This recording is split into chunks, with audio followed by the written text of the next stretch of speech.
Hello everybody, this is Bobby Mills from theindependent.com with another version of Endzone Online.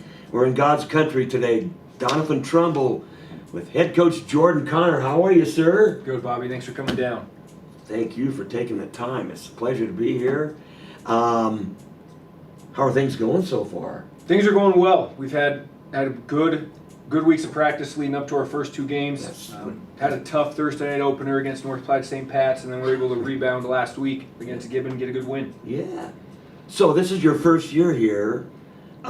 Is this your first head coaching gig? First head coaching job. Yeah. Been at this is my 9th year at Doniphan-Trumbull. Oh, geez. So I was an assistant in 2013 when we my- won the state title, so I've been here for a while. Oh, I didn't know that. You don't look like you could have. Holy cow. People look young when you get older, but wow, I didn't know you were here in 13. Yep. So you're familiar with that bunch. Yes. Oh, my goodness. Wow. You know the lay of the land then, huh? Yep. Cool. So you got the gig here teaching right when you, Yep. 9 years ago? 9 years ago, got a teaching job here, Okay. and they offered me a chance to help out with varsity football, and Good. jumped at the chance, and been doing it here ever since. So we just were speaking before the gig here. You went to Silver Lake High School, is that correct? Correct. Yeah, and then college? Went to Hastings College. Jeez. Played football at Hastings College when I was there. So, Wow. So you know the territory very well. yes. So you know Coach Head that was here then, huh? Yep. Coach Head, Coach Breckner. Wow. Well, you're a regular, ordinary Doniphan-Trumbull Cardinal then. So, well, yeah, you played football in both high school and college. Were they 6-man at Silver Lake then? We were 8-man then. 8-man, yeah. 8-man. Good game, man. Yeah. So tell me about your staff. I don't know if you had many changes. I noticed you have to have some volunteer help, don't you? Yes. Yep. People jump to do that. I hope. Yeah, we did a nice job of filling out our staff. Good. Not a lot of staff turnover, but a lot of new faces on our staff. I see. Tyler Mogilevsky, was here a year ago, offensive and defensive line coach, offensive coordinator. Yeah. But after him, we're pretty new to Doniphan-Trumbull football. Tyson Price played here in 2016, 2017. He came back and is a full-time coach for us, coaching wide receivers and defensive backs. Rashad Moxie from Grand Island is down as a volunteer. He's helping out with the offensive line and defensive line. Avery Humphreys, chiropractor in town, new to town, got a hold of us here at the school, said he wanted to volunteer. He's around every day after work. Whoa. Matt Greathouse has been around with us for a couple of years. He's around again on Friday nights, helping us out with some game day things and some technology things that we do. But majority of those guys, first time doing it. Wow. Greathouse is pretty good at what he does, isn't he? He's really good. Yeah, I thought, I've heard that and experienced that. So, how many kids out for football this year when practice started? We're up to 31 on our roster, which is about 7 more than we had a year ago. Whoa, I didn't realize that. Yeah, our current senior and current junior just have low boy enrollment. We've done a really nice job of getting as many of those kids with that small boy enrollment out for football as we can. So we're pretty excited to have 31 guys this year. So are there any disappointments walking through the halls that you wish were out for football? Yeah, there's always Let's name them. No, let's not name them.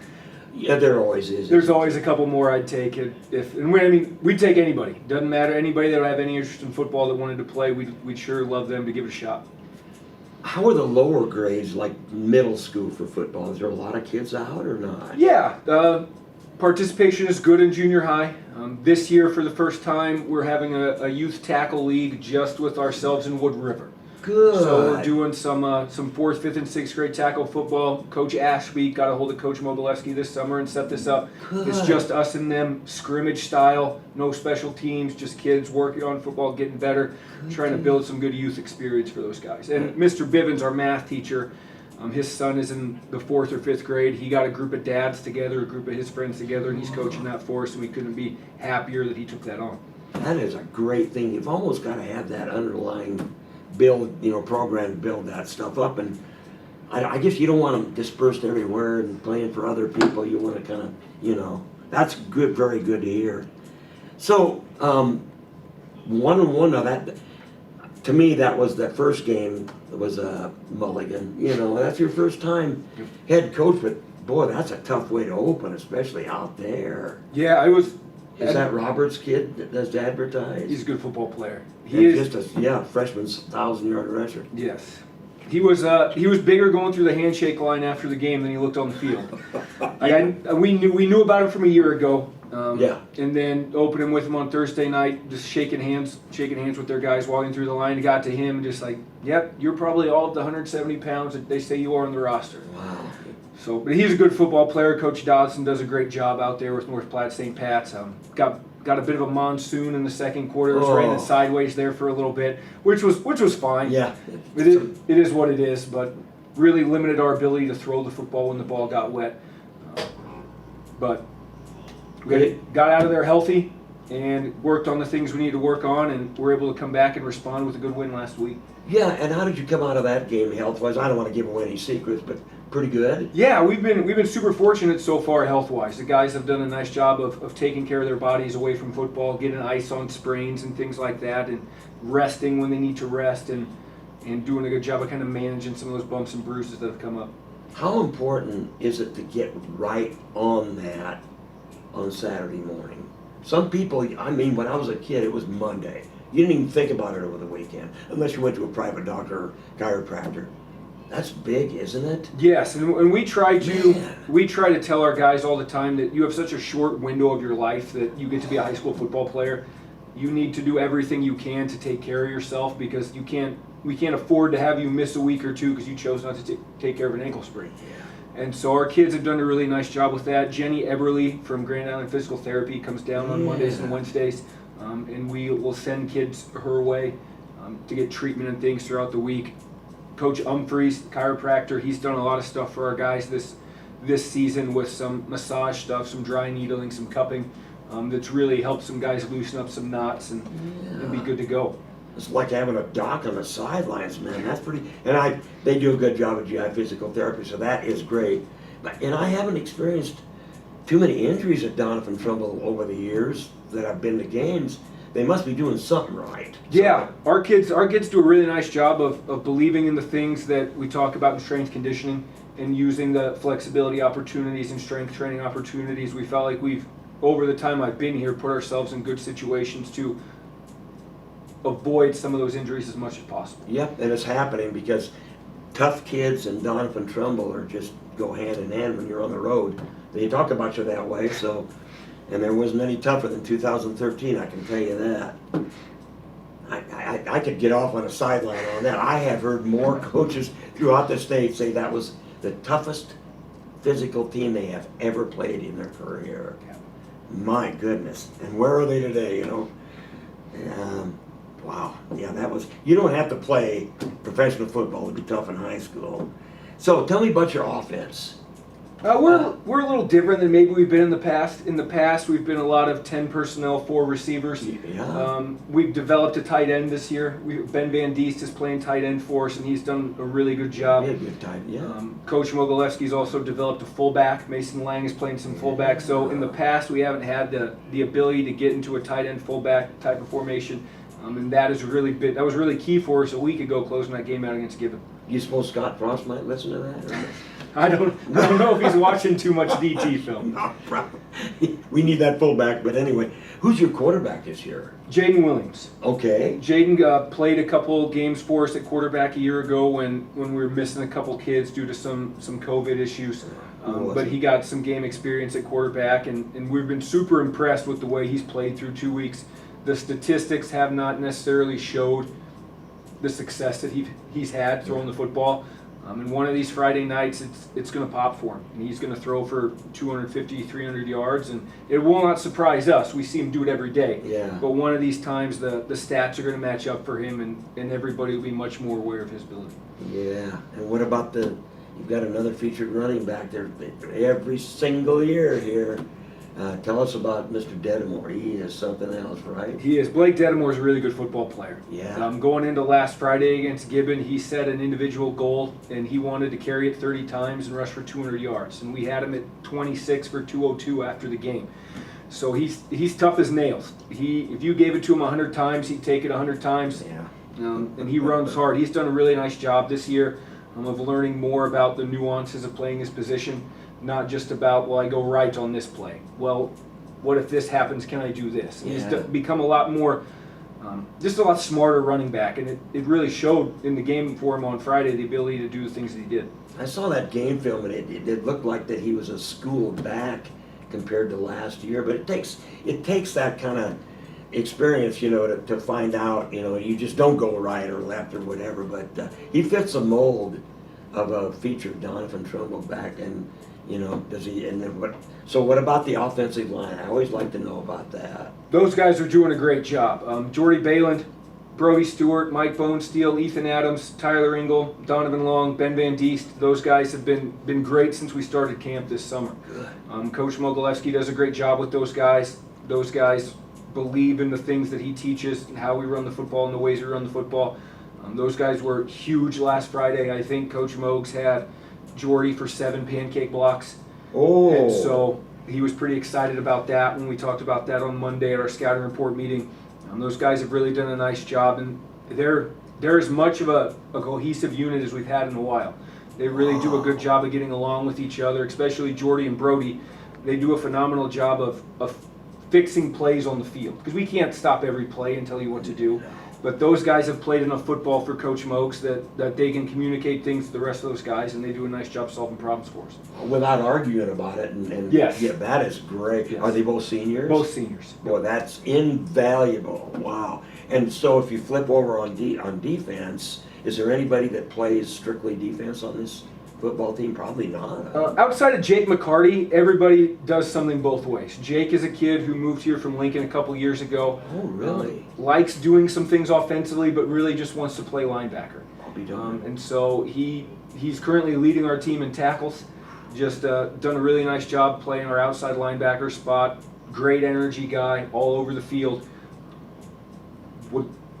Sometimes you wish there were 11 Jake McCartys. Wow. Just kids who are flying around to the football running hard. And our guys have done a good job, but that's just how much and how highly we think of Jake.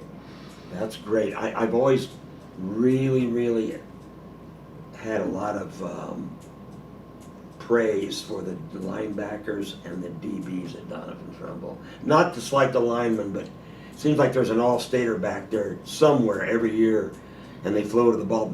Yeah, that's Doniphan-Trumbull defense is all right. How would you compare the defense to past years? This group now, you mean like at the end of the year? Sure. Are they going to be? They're getting a little bit better every week. Some of the rubbing elbows of some of the good ones. I think so. I think this is one of the better secondaries we've had in a couple of years. Just a good group of guys. We're doing some things different. We've put them in a little bit more positions to be successful, and they've played well through 2 weeks. Linebacker-wise, from a experience standpoint, we're not super experienced yet. Outside of Blake, Blake Dedamore is our only returning starter at linebacker from a year ago, so we're a little young there. But Mason Lang and Jordy Bayland and Colin Jepson and Jake McCarty and Zayden Delgado and Ben Van Diest and Chase Groff have done a nice job of learning how to play those positions. And I think in weeks 7, 8, 9, when they have 6 weeks of Friday night experience, I think they're going to do a really good job. On the defensive line, Brody Stewart, Donovan Long, Ethan Adams, Mike Bonesteel, Gabe Waters, Tyler Engel, those guys are also pretty young and pretty inexperienced. Brody just played offense, didn't play a ton of defense a year ago. Ethan Adams just played defense, didn't play a ton of offense a year ago. So guys are learning how to be two-way football players. And again, week 6, 7, and 8, when they've had 4, 5, 6 games of experience, I think some of those guys are really going to start to shine for us defensively. Good deal. That's when you want it to happen too, and good health. I don't think the NSAA was very kind to you for your non-district games, but anyway, because you've got Wahoo Newman, who is maybe not as good as they have been in the past, but they're always a good football team. What about your district? That's pretty tough. District C24 is really tough. Yes, St. Cecilia just got a big win last week against North Platte St. Pat's. Yep, Sutton's always good. Sandy Creek's getting better. Superior's getting better. Hats off to those guys at Sandy Creek, Coach Shadley and Coach Wiseman. Those guys have done a great job with that football program. They have, yeah. They got a big win last week against Tertia. I think they're 2-1. I think it's been a while for those guys since they've been 2-1, 3 games in. So I'm excited for them. I'm excited for our district. It's great to play in a good competitive district. because you have to be good every week, and there's no games where you can look 2 or 3 weeks ahead. If you're not ready to go on Friday in district play, you could put yourself in a bad spot. I know, and as far as district play goes, do you guys have a rival here at Doniphan-Trumbull anymore? You know, like a team like York. Well, it's Seward. No, it isn't. It's Northwest. No, it isn't. It's Aurora. Is it Sutton? Is it St. Cecilia? Or is it just whoever you play on a Friday night? I mean, within our district, we're starting to build some pretty good rivalries with Sutton and St. Cecilia. St. Cecilia and Doniphan-Trumbull, that's been a rivalry for a while. Sutton and Doniphan-Trumbull, I'd say, has picked up a little more steam in the last 10 years or so than maybe it was in the early 2000s. Outside of district, our kids really love playing Gibbon. They're starting to build a little rivalry there, just because Gibbon's played us so tough. Yeah. The last 4 or 5 times we played them, those games always, for whatever reason, come down to one score, 10 points, and it's always a game in the fourth quarter. Same thing with Wood River. Coach Ashby's doing a nice job over there at Wood River. Those kids are getting better. They're doing some good things in Class C1, but our kids really enjoy playing those guys as well. I'll be darned. You know, don't you wish you could? When I was in high school, I'd like to talk to some of these kids because you don't realize how fast it goes. Everybody was a rival to me on a Friday night because it was just so much fun to play. Yes. And when I got out, I just wished it was not over. You know, did you feel the same way? Yep, it's hard to tell kids that though, but they're starting to get it. They're starting to and there's nothing better than a Friday night over here at Doniphan-Trumbull. Have you ever experienced a crowd that wasn't full here on that home side? No, even last year during COVID, I always felt that the crowd support here has always been phenomenal. The communities at Doniphan-Trumbull and the people in the surrounding area have always done a great job of getting out to support us here and making Friday night a really special experience for our kids. It is. It's a big deal, man. And when I'm on the visitor side, because the home side is usually crowded, they always make a comment, this is a big deal here. And I says, it is. So, hey, thanks for talking to us, man. I appreciate everything. You have when's your next home game? Would it be a week from Friday night? A week from Friday, we're at home against Wood River. Okay. Kind of if you're involved in that little kid football, it ought to be a great football game. Yep. And I don't have to say show up, they'll be there anyway. So, hey, good luck down the line, man. Hey, thank you very much. I'm sure you'll be there at the end. Appreciate it. All right, thanks. Coach Jordan Connor for Doniphan-Trumbull. Pleasure talking to him. McKenna behind the camera for theindependent.com. Bobby Mills saying see you next time on Endzone Online.